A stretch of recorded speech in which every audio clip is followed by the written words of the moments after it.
Barangay Ginebra, Tony Bishop mga bro, kailangan na nga ba talagang palitan? At Scottie Thompson, grabe ang improvement. Yan mga bro, pagkatapos mong i-like ang ating video, mag-subscribe na rin kung bago ka pa lang sa ating channel, at i-click ang notification bell para lagi kang updated sa ating mga sports balita.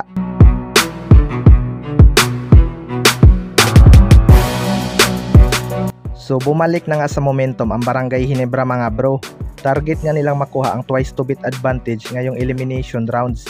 Sa ngayon nga ay pareho na sila ng SMB na may 6-3 win-loss record. Kailangan ngang matalo ang mga nasa taas nila maliban sa Magnolia Hotshots upang makasecure sila ng isang spot para sa twice to beat advantage.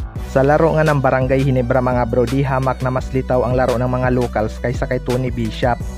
Although hindi naman daw scoring ang hinahanap ni Coach Tim Con kay Tony Bishop kundi depensa at rebounds. Mabuti na lang at nag-step up sa opensa ang mga locals. Grabe nga ang improvement ng 3-point shooting ni Scottie Thompson. Maraming beses na nga natin nakitang tumira ng clutch 3 itong si Scottie Thompson. Pero first time nga yung kanyang back-to-back threes na clutch para silyuhan ang kanilang panalo.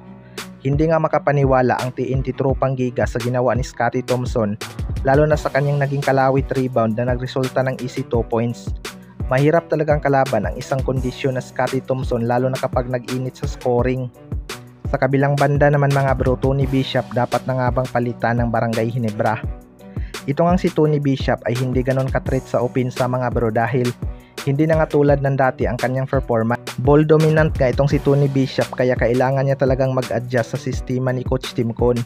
Wala naman daw problema dito kay Tony Bishop mga bro dahil marami naman daw scorer itong Barangay Ginebra. Pero kapag off night nga ang mga locals, dito talaga natin makikita ang kakulangan ng scoring ni Tony Bishop. Hindi naman palaging maganda ang lalaroin ng kanilang mga locals.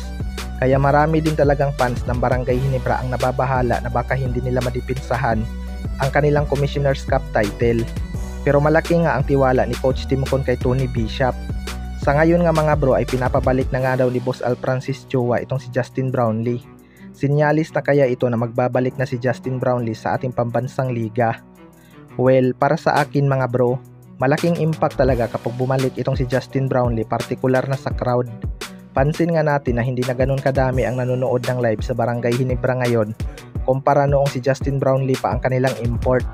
Sana lang talaga mga bro ay babalik na itong si Justin Brownlee dahil sinabi nga daw nito na nahihiya na siyang bumalik dito sa Pilipinas na baka husgahan siya ng mga tao. Hindi naman siguro mangyayari yun maliban na lang kung haters ng isang Justin Brownlee. Magiging ganun talaga ang mindset, 'di ba? Kayo mga bro, ano masasabi nyo